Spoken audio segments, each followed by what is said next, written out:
మనము 3 ఏం నేర్చుకున్నాము? భక్తుడు దేశములో లేకపోయాను, అది గుర్తుపెట్టుకోండి. నీతిమంతుడు లేడు లేడు లేడు, 6 లేరు అక్కడ. నీతిమంతుడు లేడు 2. 3ది ఏం నేర్చుకున్నాం? యెహోవా నామం బట్టి ప్రార్థన చేయవాడు ఒక్కడును లేడు, 3 లేరు. 4వది ఇర్మియా గ్రంథం 5వ అధ్యాయం. ఆల్రెడీ చదివాము, మళ్ళీ ఒక్కసారి. ఇర్మియా 5:1. అందరు జాగ్రత్త చదవాలి. మీరు ఏమర్థమవుతుంది అప్పుడు? యెరూషలేము వీధులలో దొరికిందండి. ఇర్మియా 5:1. యెరూషలేము వీధులలో ఇటు అటు పరిగెత్తుచు చూచి తెలుసుకోండి. దాని రాజవీధులలో విచారణ చేయుడి. న్యాయము జరిగించుచు నమ్మకముగా ఉండ యత్నించుచున్న ఒకడు మీకు కనబడినట్లా నేను దాన్ని క్షమించు. పరలోకపు తండ్రి, ఈ మాట జ్ఞాపకం చేసుకో. యేసునామమున వేడుచున్నాం తండ్రి, ఆమేన్. ఇది చూడండి, జాగ్రత్త రండి. ఇప్పుడు మనము ఆండ్రాయిడ్ కాలంలో ఉన్నాం. ఏ కాలంలో ఉన్నాం? ప్రపంచమంతా ఎక్కడుంది ఇప్పుడు? అరచేతిలో ఉంది. రైలు ఎక్కడుందో కూడా చూపిస్తుంది. చూపించదా అండి? రైలు మనకి ఎంత నేను పోతుంటే మా అమ్మాయి ఇంకా 20 మినిట్స్ ఉంది డాడీ, రైలు వచ్చేసరికి ఏం టెన్షన్ లేదు, నెమ్మదిగా పో అంటుంది. అంటే రైలు అమ్మాయి ఉండేది ఖరగ్పూర్లో ఉన్నా కూడా ఇక్కడ రైలు ఎన్ని గంటలకు వస్తుందో కూడా నిమిషాలలో కూడా చెప్పగలుగుతుంది, చేతిలోకి వచ్చేస్తుంది. ప్రపంచమంతా ఇప్పుడు ఎక్కడికి వచ్చేసింది? డబ్బులు ఎవరికైనా పంపాలంటే అమెరికాలో ఉన్న వాళ్ళకి పంపాలని కూడా 5 నిమిషాలు. ఒకప్పుడు అమెరికా నుంచి కాల్ రావాలంటే ఎంత కష్టము. ఇప్పుడు అమెరికా డబ్బులు పంపాలన్నా రావాలన్నా 2 నిమిషాలు వచ్చేస్తున్నాయి. ప్రపంచమంతా ఇప్పుడు పాపం కూడా దగ్గరకు వచ్చేసింది. చెప్పండి, పాపం కూడా దూరం ఉందా దగ్గర ఉందా? చెప్పండి, పాపం దగ్గర ఉందా దూరం ఉందా? ఎంత దగ్గర ఉంది? చాలా దగ్గరకు వచ్చేసింది. ఇప్పుడు సినిమాకి పోవాలంటే ఇంటిల్లి పాది పని కట్టుకొని డబ్బులు పెట్టుకొని ఎంతో తిప్పలు పడి పోవాలా. ఇప్పుడు ఈ సినిమా ఎట్లా వచ్చేసింది? Home theatre. ఇంట్లోనే ఇంత పెద్ద గోడకు ఇండ్లు కట్టేటప్పుడే ఒక ఇంత 1/2 ఎకరం వదిలేస్తాం టీవీ కని. ₹1,00,000, 70,000, 60,000 అవి కూడా రేట్లు తగ్గినాయి. ప్రపంచం అంతా ఇప్పుడు దగ్గరికి వచ్చింది.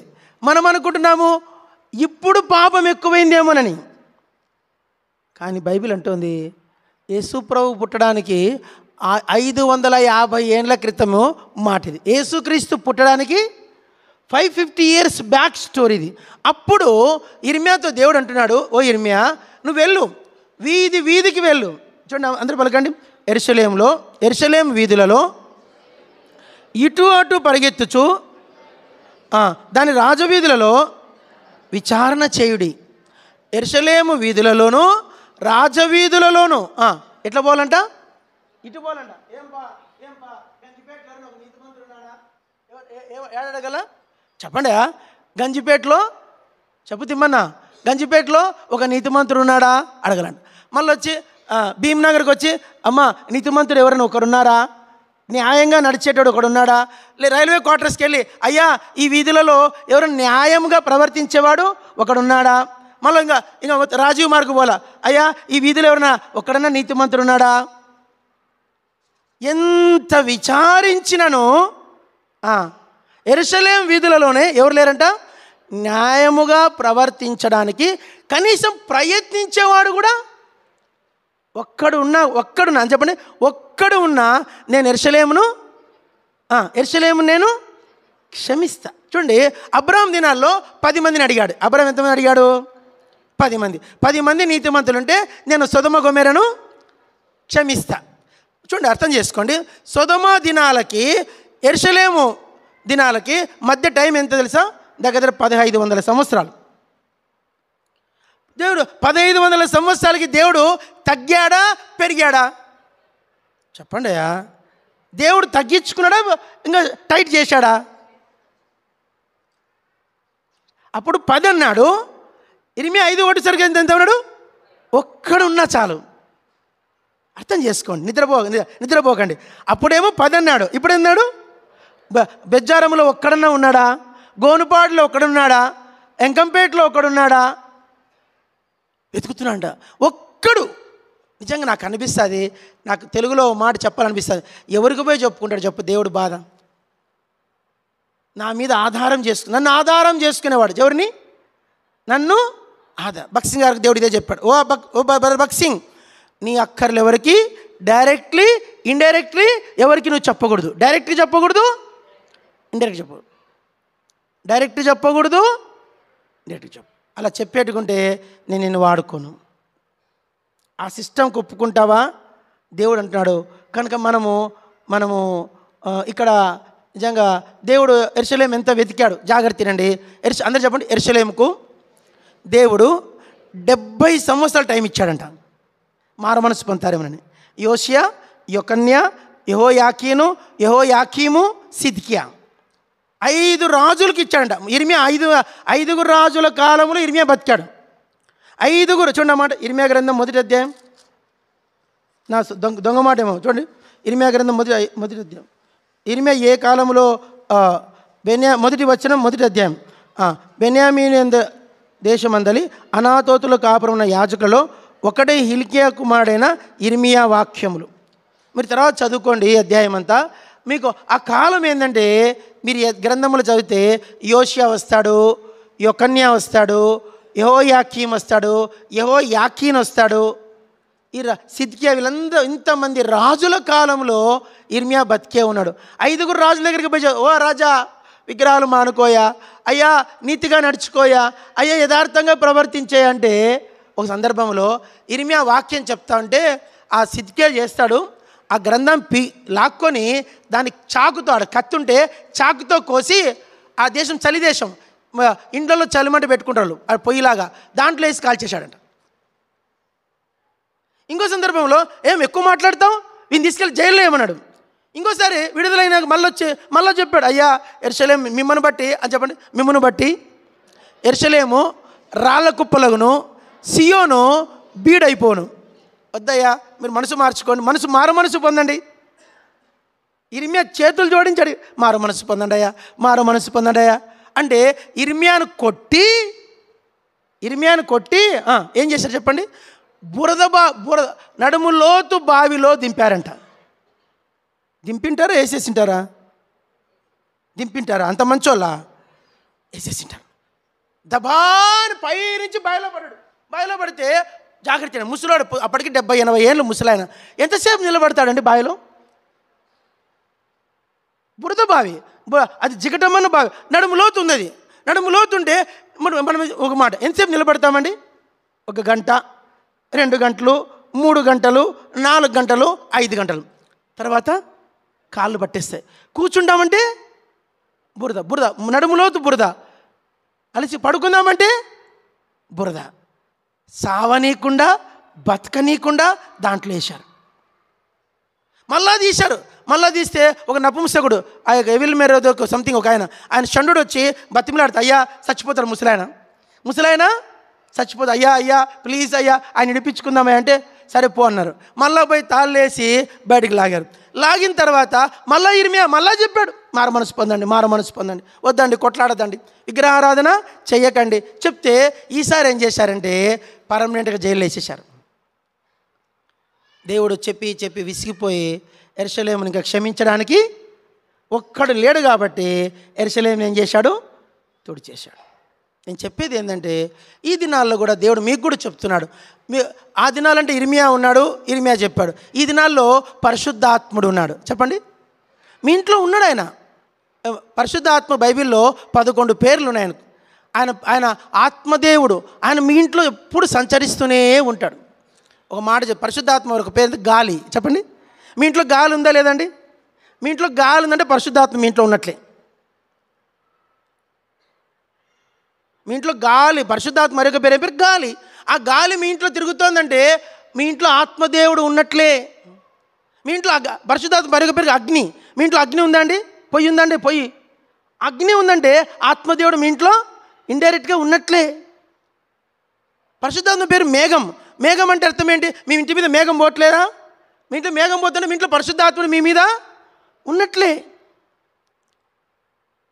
పరిశుద్ధాత్మదేవుడు యేసుక్రీస్తు సపరేట్ కాదు, ఆత్మదేవుడే తండ్రి కుమార పరిశుద్ధాత్మ ముగ్గురు ఒకటి. కాబట్టి మీ ఇంట్లో ఉన్నటువంటి ఆయనను మీరు బాధ పెట్టకండి. తెలుగులో ఒక సామెత, పొమ్మన లేక పొగ పెడితే ఏమవుతారు? పోతారు. యేసుప్రభు ఒక్కసారి వెళ్ళిపోయాడంటే మళ్ళా మీరు లోపల తెచ్చుకోవాలంటే నెత్తి కొట్టుకోవాలా.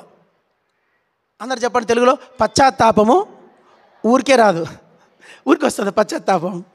పశ్చాత్తాపం రావాలంటే ఎంత కష్టం తెలుసా, ఎంత టైం పడుతుంది తెలుసా. కొన్నిసార్లు చేసిన తప్పును ఒప్పుకోవడానికి చాలా కష్టం, ఒప్పుకున్నా దాన్ని విడిచిపెట్టలేం. పశ్చాత్తాపం అర్థం అంట, నువ్వు పాపాన్ని విడిచిపెట్టినావంటే నీ పశ్చాత్తాపం యొక్క ప్రభావం నీలోకి వచ్చిందని. నువ్వు ఇంకా విడిచిపెట్టకుండా దాన్ని కంటిన్యూ చేస్తున్నావంటే నీకు భయం లేదని అర్థం. అంటే ఇప్పుడు నిన్న ఒక ఆయన చెప్పాడు, అంటే ఆయన వేరే చర్చెస్ గురించి మాట్లాడదు కానీ ఆయన అన్నాడు, ఆ చర్చికి పోయేవాడంట, ప్రార్థన చేసేవాడంట, ఆ చర్చికి పోయేవాడంటే వాక్యం చెప్పేవాడు, ఆ చర్చికి పోయేవాడంటే పాటలు పాడేవాడంట, ఆ చర్చికి పోయేవాడంటే సంఘ పెద్దగా ఉండేవాడంట, కానీ మారు మనసు లేదంట. మారు మనసు లేదంట. ఆయన చెప్పాడు. ఎప్పుడైతే ఒక సేవకుడు ఆయన దర్శించి హెబ్రోన్కి వచ్చినాక హెబ్రోన్లో దేవుని వాక్యం పట్టుకుందంట. అప్పుడు ఆయనకు పశ్చాత్తాపం అనేది పుట్టిందంట. ఎప్పుడు పుట్టిందంట? ఆ వాక్యం విన్న అంతవరకు ఆ చర్చలో ఏంటంటే అందరిని పొగుడుతారు, ఆడ గద్దించేవాళ్ళే కనిపించారు. నీ పాపాన్ని నీకు చూపించేవాళ్ళు అనొద్దు, కానీ వాళ్ళు ఏంటంటే వాళ్ళకి అట్లా నియమించబడ్డారు కనుక వాళ్ళు అదే చేస్తారు. వాళ్ళు అనడానికి కూడా లేదు, ఆ సిస్టమ్ అట్లుంది వాళ్ళకి. కానీ మీకు నేను చెప్పేది ఏంటంటే పశ్చాత్తాపం ఊరికే రాదు. కాబట్టి ఇర్మియా దినాల వల్ల మనం విసర్జించబడద్దంటే మనం మారు మనసు పొందాలి. అది అక్కడితో ముగిస్తాను. తర్వాత మధ్యవర్తిత్వం చెప్పండి. అక్కడ ఏమనుంది? యెషయా గ్రంథంలో 59 అందరు చదువుకుందాం. 16వ వచనం అందరు పలకండి. సంరక్షకుడు లేకపోవడం ఆయన చూచెను, మధ్యవర్తి లేకుండా చూచి ఆశ్చర్యం. ఇక్కడ ఒక మాట చెప్పాలనుకుంటున్నా, సంరక్షకుడు మధ్యవర్తి. ఒక మాట చదవండి, ఒక చిన్న మాట. యేసు వారి అవిశ్వాసమునకు ఆశ్చర్యపడను. యేసు వారి అవిశ్వాసమునకు ఆశ్చర్యం. మత్తయి సువార్తేనా? వారి మధ్య ఏ అద్భుతము చేయజాలకు. 13 మార్క మత్తయి 13 అందరు చదవండి. ఇది కూడా ఇంకో మాట కూడా ఉంటుంది, చదవండి. అదే చదవండి 13:50 చదవండి.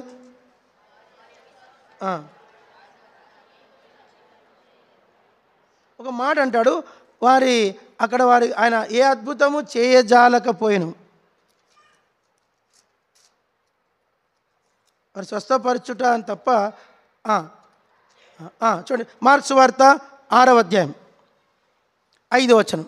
మార్క్స్ వార్త 6వ అధ్యాయం 5వ వచనం చదవండి ప్లీజ్ చదువు. అందువలన మార్కు 6:5 అందువలన కొద్దిమంది రోగుల మీద చేతులు ఉంచి వారిని స్వస్థపరచుట తప్ప మరి ఏ అద్భుతములు ఆయన అక్కడ చేయలేకపోయినంటే వేరే మాట.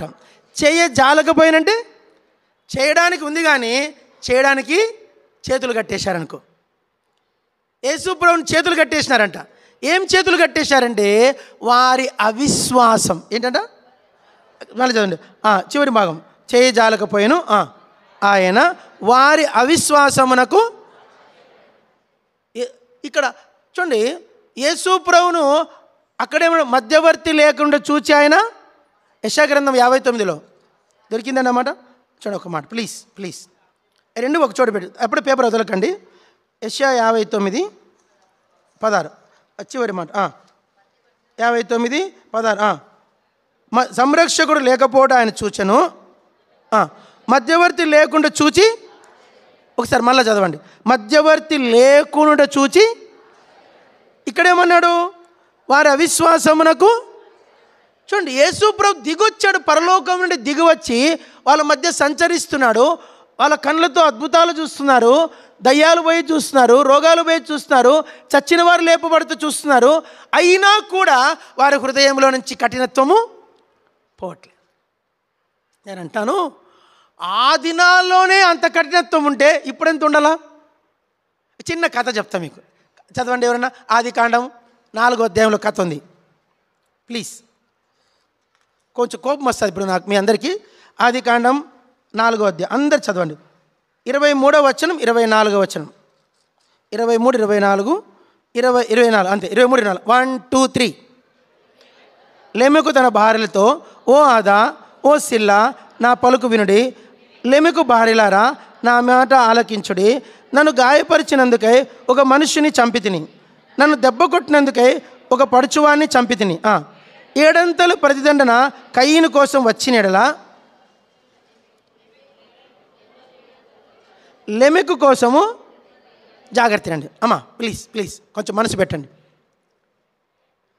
కయీను ఒక మనిషిని చంపాడు, చెప్పండి. కోపం వచ్చి ఒక పడుచువాన్ని చంపాడంట. చెప్పండి. కయీను ఒక మనిషిని చంపాడు, మీకు తెలుసు. కయీను హేబేల్ని ఎవరు చంపారా? కయీను. చంపినందుకు దేవుడు ఏం చేశాడంటే అతని శిక్షను 7 చేశాడు. అతని శిక్షను 7 మనం ఇప్పుడు చెప్పలేము, టైం లేదు మనకు. 7 శిక్ష పెరిగిపోయింది. తర్వాత కయీను వంశంలో నుంచి వచ్చినవాడు లెమెకు. కయీను వంశంలో నుంచి వచ్చినవాడు లెమెకు. లెమెకుకి 2 భార్యలంట, ఆదా, సిల్లా. ఏం పేరు? ఆదా, సిల్లా. ఆ 2 భార్యలతో ఒకరోజు మాట్లాడుతున్నాడు. ఓ ఆదా, ఓ సిల్లా, నాకు కోపం వచ్చి ఒక పడుచువాన్ని కొట్టి తిని, నాకు కోపం రేపినందుకు అతనిని చంపి తిని, గాయపరిచి చంపి తిని. కనుక కయీను మీదికి 7 ప్రదండన వస్తే లెమెకు మీదికి, కయీను కొడుకు లెమెక్. కయీను ఒక మనిషిని చంపాడు. అందరూ గమనించండి. నరహంతకుని కొడుకు, గమనించండి, నరహంతకుని కొడుకు, మీతో గట్టి చెప్పలే, నరహంతకుని కొడుకు నరహంతకుడే అనలా. దొంగ కొడుకు దొంగే, తాగుబోతు కొడుకు, కొంచెం గట్టి చెప్పట్లా, దొంగ కొడుకు దొంగే అనద్దు, దొంగ అనద్దు, దొంగే. దొంగ కొడుకు దొంగే, తాగుబోతు కొడుకు తాగుబోతు, జూదగాని కొడుకు జూదగాడే, తిరుగుబోతు కొడుకు తిరుగుబోతే, అనుమాన పిశాచు వాని కొడుకు సైకో కొడుకు సైకో, నరహంతకుని కొడుకు. జాగ్రత్త తండ్రులు, మీరు ఏమి ఇత్తుకుంటారో మీ పిల్లలు అది కోసుకుంటారు. మనం ఏమి ఇత్తుకుంటామో ఇక్కడ బైబిల్ చెప్తోంది. కయీను నరహంతకుడే, లెమెకు నరహంతకుడు. ఇప్పుడు ఆయన ఏం చెప్పాడంటే కయీను కోసం 7 శిక్ష వచ్చింది, నాకెంత రావాలా అంటే ఇప్పుడు ఒక తరము నుంచి ఇంకో తరానికి శిక్ష పెరిగిందా తగ్గిందా? పెరిగిపోయింది. 7 ఎక్కడ 70 ఎక్కడ అంతే చెప్పండి, 7 ఎక్కడ 70 ఎక్కడ? అందుకే మనం తండ్రులు మరీ ముఖ్యంగా ఆడవాళ్ళ కంటే మగాళ్ళే చర్చికి ఎక్కువ రావాల. హైదరాబాద్లో ఒక సంఘం ఉంది, పేరు చెప్పను కానీ ఎందుకంటే ఆన్లైన్లో పోతుంది. ఆ పేరు చెప్పను. ఆ చర్చి పేరు సిస్టర్స్ అసెంబ్లీ. ఏం అసెంబ్లీ? ఆడ సేవకుడు అవసరంలే, సేవకురాలు ఉంటే చాలు. మందిరమంతా సిస్టర్సే ఉండవు, మగాళ్ళు ఒక 2, 3 ఉంటారు అంతే. ఇప్పుడు చెప్పండి, నన్ను అడుగుతాను, నిజం చెప్పండి. వాక్యము మగాళ్ళకి ఎక్కువ అవసరమా, ఆడాళ్ళకి ఎక్కువ అవసరమా? మగాళ్ళకి ఎక్కువ అవసరం. సిస్టర్స్ ఏందండి, ఆడవాళ్ళంటే పువ్వుతో సమానం అంట. ఆడవాళ్ళంటే ఏంది? పువ్వులతో సమానం. ఆడవాళ్ళు దేంతో పోల్చాడు బైబిల్? పరిశుద్ధాత్ముడు పువ్వులతోనే పోల్చాడు. లావణ్యవతి, లిల్లీ, లోయలో పుట్టు పద్మము, ఆడవాళ్ళని 7 సార్లు పరిశుద్ధాత్ముడు పువ్వులతో పోల్చాడు. వాళ్ళు లేడీస్, వాళ్ళు పువ్వులు అంటోళ్ళు. వాళ్ళు కాదు మారాల్సింది. ఎవరు మారాలా? యజమాని మారాలి. యజమాని మారకుంటే ఆ కుటుంబంలో ఎంత బాధ ఉంటుందో. కాబట్టి యేసు ప్రభు నేను అంటాను, కయీను దినాలు అట్లున్నాయి, జాగ్రత్త అండి. లెమెకు దినాలు ఇట్లున్నాయి. మూడోది ఏంటి? ఇప్పుడు ఆ వంశావళి ఇప్పుడు దాకా ఇప్పుడు చూడండి, గమనించండి, కయీనుకి లెమెకుకి శిక్ష పెరిగిందా తగ్గిందా? శిక్ష. నేను అంటాను, ఒక 2 తరాలకి అంత పెరిగితే ఇప్పటికి ఎన్ని తరాలు? అందుకే మనుషులకి ఇప్పుడు నరాల్లో కోపం ఉంటుంది. నరాల్లో రోజు రోజుకి హత్యలు పెరిగిపోతున్నాయి, రోజు రోజుకి అత్యాచారాలు పెరిగిపోతున్నాయి, రోజు రోజుకి దొంగతనాలు పెరిగిపోతున్నాయి, రోజు రోజుకి చెడుతనం పెరిగిపోతూ ఉంది, రోజు రోజుకి అపవిత్రత పెరిగిపోతూ ఉంది. ఓ ఆదా, ఓ సిల్లా, కయీను కోసం 7 వస్తే లెమెకు కోసం 70 వస్తుంది. బైబిల్ వాక్యం ఇది. కాబట్టి తండ్రులైన వారు, ముఖ్యంగా చెప్తున్నాను, తండ్రులైన వారు, కుటుంబాలు ఉన్నవారు, పిల్లలున్నవారు మీరు గడగడ గడగడ వనకాల దేవుని దగ్గర, అమ్మో నా బిడ్డల మీదకి ఏ ఏ కీడు రాకూడదు. భార్యలు గద్దించాలి భర్తల్ని, ఏమయ్యా నువ్వు ఇట్లా ఇష్టానుసారంగా తిరిగితే పిల్లలకి ఏం ఆశీర్వాదం? నువ్వు సంపాదించే డబ్బు మా పిల్లలకి అంటుతుంది అనుకున్నావా? నువ్వు సంపాదించే డబ్బు నా పిల్లలకి అంటుతుంది అనుకుంటున్నావా? నువ్వు ముందు మారు, నువ్వు ముందు తగ్గించుకో, నువ్వు మారు మనసు పొందని భార్యలు భర్తలకు ఇంట్లో చెప్పుకోవాలా. నువ్వు బైబిలే చదువు, నువ్వు కుటుంబ ప్రార్థన కూర్చోవు, నువ్వు సంఘ ప్రార్థనకు రావు, నీకు భయమే లేదు. అడగరా మీరు ఇళ్ళల్లో? ఈ వాక్యం చూపించండి. మీరు అడగకపోతే ఎవరు అడగల్లా? మేము అడిగితే తప్పు, మేము అడిగితే తప్పు. మిమ్మల్ని ప్రేమించే వ్యక్తి ఎవరికి? మీ భార్య కదా. పిల్లలైనా అడగల, డాడీ నువ్వు బైబిల్ చదవట్లే, నువ్వు ప్రార్థన చేసుకోవట్లే, నువ్వు మందిరానికి రావట్లే, నువ్వు దేవుని భాగం దేవునికి ఇవ్వట్లే, నువ్వు ఆన్లైన్ పేరుకి రావట్లే, మాకు ఆశీర్వాదం ఉండదు. మాకు ఎక్కడి నుంచి వస్తుంది ఆశీర్వాదం? తండ్రి దొంగ కొడుకు దొంగ అయ్యాడు, నరహంతకుని కొడుకు దావీదు ఒక్కరితో వ్యభిచరిస్తే ఆయన కొడుకులంతా వ్యభిచారులు అయ్యారు. దావీదు ఒక్కరినే వ్యభిచరించాడు, ఒక్కరు వ్యభిస్తే అమ్నోను వ్యభిచారి, అబ్షాలోము వ్యభిచారి, అదోనియా అట్లా అయిపోయాడు. ఇంకా సొలొమోను చరిత్ర చెప్పనేకూడదు. కామాతురత గలవాడతను. అయ్యో, కాబట్టి యేసుక్రీస్తు వారి చెడుతనాన్ని, వారి యొక్క మధ్యవర్తి లేకపోవడం చూసి ఆశ్చర్యపడుతున్నాడు. వారి అవిశ్వాసాన్ని చూసి ఆశ్చర్యపడుతున్నాడు. వారి మధ్య ఏ అద్భుతమైన చేయలేకపోయినాడంట. ఈరోజు నీ ఇంట్లో అద్భుతం జరగట్లేదు, నీ కుటుంబంలో ఆశీర్వాదం మీరు చూడలేకపోతున్నారు. కారణం ఏంటంటే మీరు ఎక్కడో దేవునికి అవిధేయులుగా ఉన్నారు. మధ్యవర్తి లేకపోయాడంట. బైబిల్ అంటుంది సమాధానపరచువారు ధన్యులు, వారు దేవుని పరిచయనే మధ్యవర్తిత్వం. ఇంకొకటి చెప్పేసి ముగిస్తాను. ఏమిటిది? ఆమె ఒక్కతే అంట. చెప్పండి, అదొక్కటి చెప్పేసి ముగిస్తా. చెప్పండి, ఆమె ఒక్కతే. అందరు చదవండి. అయిపోయింది, 2 నిమిషాలు ముగిస్తా. పరమగీతము 6వ అధ్యాయం అందరు చదవండి, చక్కచక్క ఉంటుంది.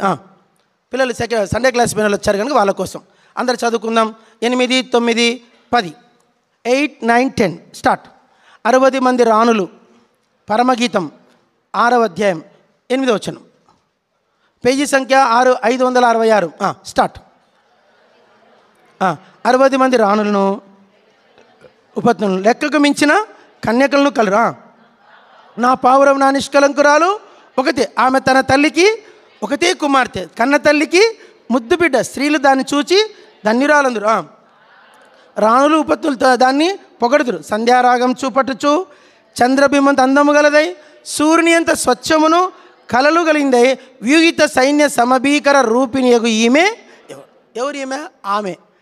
ఈమె ఆమె. చెప్పండి, ఈమె ఆమె. ఆమె ఒకతే, ఆమె ఒకతే. ఎందుకంటే ఇక్కడ 2 విషయాలు ఉన్నాయి. అందరూ పలకండి. 60 మంది రాణులు, 80 మంది ఉపపత్నులు, లెక్కకు మించిన కన్యకలు. అంటే ఇక్కడ 60, 80 ఎంత అండి? 6 + 8 ఎంత? 140. రిజిస్టర్డ్ మ్యారేజ్ చేసుకున్న వాళ్ళే 140 మంది అంట. రిజిస్టర్డ్ మ్యారేజ్ ఎంత అండి?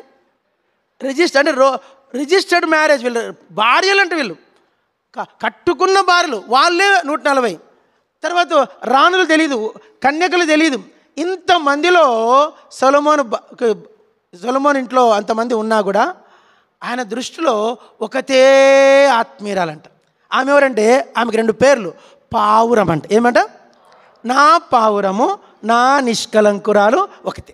ఆ ఒకతే ఎవరంటే పావురము. అందరు చెప్పండి, చెప్పండి, అందరు చెప్పండి, చెప్పండి బాబు. ఆమె ఒకతే ఎవరు? ఇంతమందిలో ఒకతే. ఎవరామె? డవ్. ఎవరా డవ్ అంటే పావురానికి 16. మీరు మనిషి కాదు, ఇక్కడ వ్యక్తి కాదు, క్యారెక్టర్. మీరు మనిషి పేరు అనుకునేరు, ఇక్కడ వ్యక్తి కాదు, క్యారెక్టర్. క్యారెక్టర్ ఏమంటారంటే పావురం లాగా ఉండాలా. ఎటుండాలా? కొన్ని చెప్తా. పావురం ఏంటంటే, పావురం కొన్ని లక్షణాలు ఏంటంటే దాంట్లో పిచ్ ఉండదంట. PITCH. పిచ్ అంటే మనలో గాల్ బ్లాడర్ ఉంటుంది, చేదు. లేక మనలో చేదు అనేది ఉంటుంది. నాటుకోడికి వస్తేనే ఒక చిన్న చేదు వస్తుంది. దాన్ని మంచిగా తెగకుండా జాగ్రత్త తీసుకొని నోట్లో మింగేస్తారు. చాలామంది మింగుతారు, అంటే రోగాలు రావని. ఆ చేదు ప్రతి పక్షిలో చేదు ఉంటుందంట. ప్రతి జంతువులో చేదు ఉంటుందంట, ప్రతి మనిషిలో కూడా చేదు ఉంటుంది, గొర్రెల్లో కూడా, మేకలో. విచిత్రం ఏంటంటే పావురములు ఏముండదంట, చేపలో కూడా చేదు ఉంటుంది. సరిగ్గా కడకపోతే కూర చేదైపోతుంది. ఆ చేదు తగలకుండా తీసేసుకోవాలి. చేప కర్రీ కూడా అన్నిట్లో చేదు ఉంది, కానీ సృష్టిలో ఒకే ఒక్క దాంట్లో ఏం లేదు. ఏమిటది? పావురం. పావురానికి ఏముండదంట, చేదు ఉండదంట. అంటే సంఘములో అటువంటి వారి కోసం నీలో ఏ చేదు, బైబిల్ అంటుంది, అందరూ పలకండి, చేదైన వేరు మీలో మొలిచినేమో జాగ్రత్తగా చూచుకోండి. ఏ విధమైన చేదు, వ్యక్తి రహస్య జీవితంలో చేదు, ఒంటరితనంగా ఉన్నప్పుడు చేదు, ఆ చేదు లేకుండా పావురం ఏంటంటే చేదు ఉండదు దానికి. రెండోది పావురం అంట, అందులో చెప్పండి పావురము. పావురానికి ఒక పేరు లవ్ బర్డ్స్. ఏమంటారు? మీకు చిన్న కథ చెప్తా. ఒక ఆడపావురం, జాగ్రత్త రండి, ఒక ఆడపావురం ఒక మగపావురం జత కడతాయంట. చెప్పండి, ఆడపావురం మగపావురం జత కడతాయంట. గుడుగుడు గుడు, దాని భాష పడినారా? గుడుగుడు అంటే ఏమంటే గుడుగుడు అంటే చాలా బాగుంటుంది, మెలోడీ ఉంటుంది. గుడుగుడు కాకిలాగా కావు అందది అంటే కాకిలాగా దాని శబ్దం పెట్టు గుడుగుడు చిన్నగా మాట్లాడుకుంటే అది జత కడతాయంట. జత కట్టి 2 గుడ్లు పెడతాయంట. ఎన్ని గుడ్లు ఎన్ని గుడ్లు పెడతాయంట? 2 గుడ్లు. ఆ 2 గుడ్లను ఆ ఆడపావురం పొదుగుతుందంట. పొదిగిన తర్వాత విచిత్రం ఏంటంటే ఒకటి ఆడపావురం ఉంటుంది, ఒకటి మగపావురం ఉంటుందంట. ఖచ్చితంగా 2 పెడుతుంది. ఆ 2 పొదుగుతుంది. ఆ 2 ఆడ మగే ఉంటాయంట. విచిత్రం ఏంటంటే ఆ 2 మళ్ళీ జత కడతాయంట. చిన్నప్పటి నుంచి గూడులో నుంచి అదే దేనికి అది తెలుసు, దీనికి మనసు కలిసిపోతాయండి. మళ్ళీ అవే గూడు కట్టి మళ్ళీ 2 గుడ్లు పెడతాయంట. మళ్ళీ ఎన్ని పెడతాయి? ఆ 2 ఏంటివి? ఆడపావురము మగ. తమ జీవితకాలం అంతా ఒక 30-40 సార్లు పెడతాయంట గుడ్లు. 30-40 సార్లు కూడా 2 పెడతాయి. 2 ఏంటివి? ఆడ మగ. విచిత్రం ఏంటంటే అవి జత కట్టిన తర్వాత చచ్చిపోయేదాకా వేరే పావురంతో జత కట్టమంట. అవే జత కడతాయి. ఇంకా చచ్చిపోయేదాకా ఇంకా వేరే ఏ పావురాన్ని ఈ మగ పావురం ఆశించదంట, ఆడపావురం ఆశించదంట. ఒకవేళ ఎవరన్నా కుర్రుడు నాలంటాడు పొరపాటున టప్పను కొట్టాడు, కొడతానే ఆడపావురము టప్పని కింద పడిపోతానే వాడు దాన్ని పట్టుకొని బుట్టలు వేసుకొని పోతాడు. అయ్యో నా పావురం బా, అయ్యో నా పావురం బా. జుట్టు ఎన్ని పావురాలున్నా దేంతో జట కట్టదు. అయ్యో నా పావురం బా అని అదంటే తట్టుకోలేదంట. ఇంకా తట్టుకోలేక పైకి ఎగురుతుంట. ఎగిరి పైకి వెళ్ళిపోయి ఇంకెగరలేదంట. అక్కడికి వెళ్ళినాక తల కింద పెట్టి రెక్కలు ముట్టుకుంటుందట. అక్కడి నుంచి టపాని తల కింద పడి తల పగిలి చచ్చిపోతుంట. తన జతపావురం లేకుండా ఒక్కరోజు బతకదంటది. ఒక రోజు కాదు, ఒక గంట కూడా బతకదంట. నా పావురం లేదు, అయ్యో నా పావురం. నాకు అనిపిస్తుంది సృష్టిలో పావురము తన మహిమను కోల్పోలే. దేవుడు చేసినప్పుడు ఎట్లుందో నేటికి తన స్వభావము మారలేదు. అది పావురం అంటే. పావురంకి 3 లక్షణం ఏంటంటే పావురము సందేశం పంపుతుంది. ఇప్పుడంటే పోస్ట్ మ్యాను, వాట్సాప్, ఇన్స్టాగ్రాము, ఇంకేమన్నా మెసేజు ఎబ్బో దండిగా ఉన్నాయి, దాన్ని ఫేస్బుక్లు అన్నీ ఉన్నాయి, అన్నీ వచ్చు. అప్పటికి అవన్నీ లేవు. పూర్వదినాల్లో మనుషులు దేంతో వర్తమానాలు పంపించుకునే వాళ్ళు మన ఇంట్లో 2 పావురాలు పెట్టుకొని అవి తీసుకెళ్ళి వీళ్ళకి ఇస్తారంట. దూరం ఉన్న వాళ్ళకి, గుజరాత్లో ఉన్న వాళ్ళకి ఇస్తే ఇప్పుడు గుజరాత్ మెసేజ్ ఎట్లా పోతుందంటే ఈ పావురంను మళ్ళీ వీళ్ళు తెచ్చుకుంటారంట. వీళ్ళ దగ్గర కొద్ది రోజులు. ఇప్పుడు దానికి 2 స్థలాలు తెలుసంట. ఉంటే గద్వాలో ఉంటుంది, లేదంటే గుజరాత్ పోతుంది. ఇప్పుడు గుజరాత్ వాళ్ళకి నా మెసేజ్ పంపాలంటే ఈ పావురానికి కట్టి పంపిస్తే అట్లా వదిలితే నమ్మకం గుజరాత్కి వెళ్ళి ఆడ ఇంటికి వచ్చి ఇంటి ముందర వాళ్తుందంట. ఎక్కడ ఆగదంట. ఇంకా మధ్యలో ఎక్కడ తింటుంది, తాగుతుంది, మళ్ళీ ఆడ ఇచ్చేసి మళ్ళీ వాళ్ళు కట్టిది తీసుకొని మళ్ళీ నమ్మకంగా వస్తుందంట. దానికి ఎక్కడ నుంచి వస్తుందో ఆ గురి తనకు, తన దారి, తన ఇల్లు, తన యజమాని చచ్చిపోయే వరకు మర్చిపోదంట. పావురాన్ని పెంచి చూడండి, ప్రాణం ఇస్తాయంటవి. పావురానికి తెలుసు తన ఎవరికి సమాచారము ఇవ్వాలి అంటే అది సందేశకారుడు. నిజంగా నీ జీవితంలో మనం చెప్పుకుని పెట్టండి, పావురం మీద 16 లక్షణాలు ఉన్నాయి. చెప్పుకుంటూ పోతే ఇక పావురము అతి గంభీరమైన విషయం ఏంటంటే చచ్చిపోదంట అది. ఎట్లా అంటే కరువు, ఎంత కరువులో కూడా బతుకుతుందంట. అది ఎట్లా? మీరు గింజలు వేస్తేనే బతకదంట, అది రాళ్ళు తిని బతుకుతుందంట. ఏం దొరకలేదనుకో చెప్పండి, ఏం దొరకదనుకో కనికరాలు తింటుంది, రాళ్ళు తిని రాళ్ళు అరిగించుకుంటుందంట. సృష్టిలో అతి వేడి కలిగిన ఆహారం, అతి వేడి దేహం ఉన్నది ఎవరిదంటే పావురంకు. అది తన దేహాన్ని అలా దేవుడు చేశాడు అంటే ఎవరికి హాము చెయ్యదు. ఇంకో విచిత్రం ఏంటంటే పావురము అది బలికి అర్పణకు యేసుక్రీస్తును ప్రతిష్ఠించిన రోజు దేనికి ఏమిచ్చారు? బలి అర్పించారు. అర్పణకు ఏ పేదోళ్ళు అర్పించేది పావురం. పావురం ఏంటంటే అది అది అది రకరకాల పరిశుద్ధాత్మకు గుర్తుగా ఉంది. యేసుక్రీస్తు వారు నదిలో నుంచి వస్తానే పావురం వచ్చింది. పావురం చూడండి, నోవా ఓడలో ముందు కాకి వదిలాడు, మళ్ళీ పోయి వచ్చింది, మళ్ళీ వదిలినాక రాలే. పావురం వదిలాడు, వెళ్ళింది, ఆ యొక్క ఒలివాకు తీసుకొని వచ్చింది.